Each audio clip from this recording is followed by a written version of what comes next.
Assalamualaikum. Welcome back with another video. This size 1.3 का question number 7. If 2 फिर एक matrix लिखा हुआ है +3 ये वाला मैट्रिक्स, इसका मतलब है कि 2 इस पूरे मैट्रिक्स के साथ मल्टीप्लाई होगा और 3 इस मैट्रिक्स के साथ मल्टीप्लाई होगा और फिर हम इन दोनों को मैट्रिसेस को प्लस कर देंगे और ये मैट्रिक्स इसके इक्वल है। ठीक है, तो दो इक्वल मैट्रिसेस क्या होते हैं ये भी हमने लास्ट कुछ वीडियोज़ में देखा था। तो अब ये हमने क्या करना है, इसको सॉल्व करना है and then find A and B, और ए और बी की कीमत मालूम करनी है। तो सॉल्व करते हैं। आपने जो सवाल लिखा हुआ था वो लिख लिया।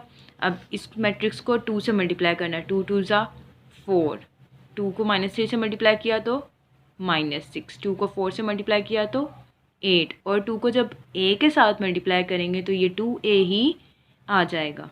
ठीक है, फिर प्लस 3 को इस वाले मैट्रिक्स से मल्टीप्लाई किया, 3 1 ज़ा 3, 3 को b से मल्टीप्लाई किया तो 3b, 3 को 8 से मल्टीप्लाई किया तो 24, 3 को 4 से मल्टीप्लाई किया तो -12 इक्वल्स टू ये वाला मैट्रिक्स सेम वैसे ही आ गया। अब नेक्स्ट इन दो मैट्रिक्स को हमने प्लस करना है, तो 4 + 3, 4 + 3 7, 8 + 3b।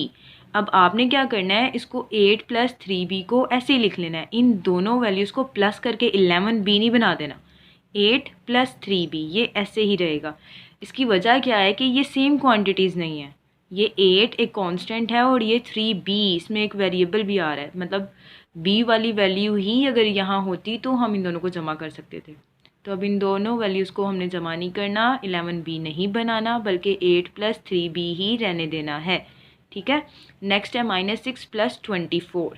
अब -6 + 24 क्या होता है, प्लस माइनस, -24 में से 6 माइनस किए तो आ गया 18, और साइन कौन सा, प्लस का, क्योंकि बड़ी वैल्यू के साथ प्लस था।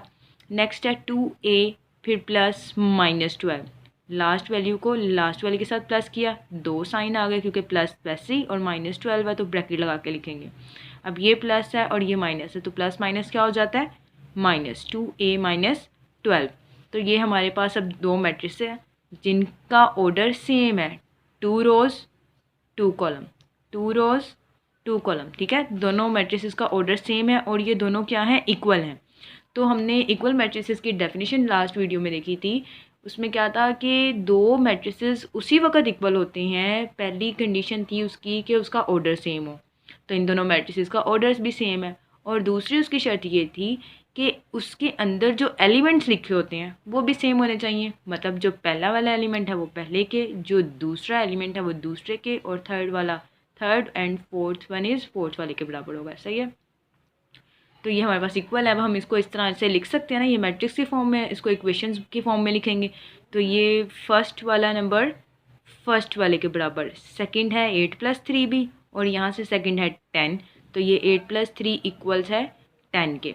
18 equals to 18, 2a - 12 equals to 1। तो हमने इस तरह से इनको इक्वेशंस का नाम दे दिया।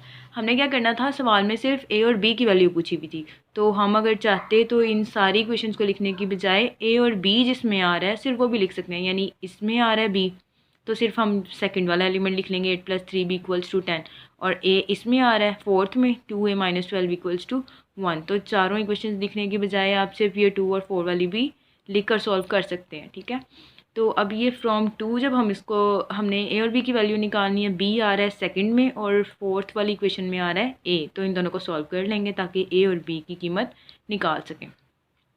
तो जो फ्रॉम 2 लिखा, सेकंड इक्वेशन ली, वो क्या है जी, 8 + 3b इक्वल्स टू 10।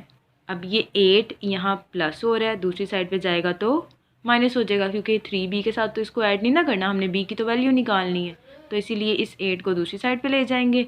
अब ये आपके पास आ गया 10 - 8, तो 10 - 8 क्या, 2, तो ये आपके पास आ गया 3b इक्वल्स टू 2। अब ये 3 यहाँ पर b के साथ हो रहा है मल्टीप्लाई, जब ये 3 दूसरी साइड पे जाएगा, इक्वल्स के इस साइड पे आएगा तो डिवाइड हो जाएगा, तो b की वैल्यू आ गई 2/3। अब हम लेंगे फ्रॉम इक्वेशन 4, इक्वेशन 4 से a की वैल्यू फाइंड करेंगे। इक्वेशन 4 क्या है, 2a - 12 इक्वल्स टू 1, तो ये आपके पास अब ऐसे आ जाएगा। ठीक है,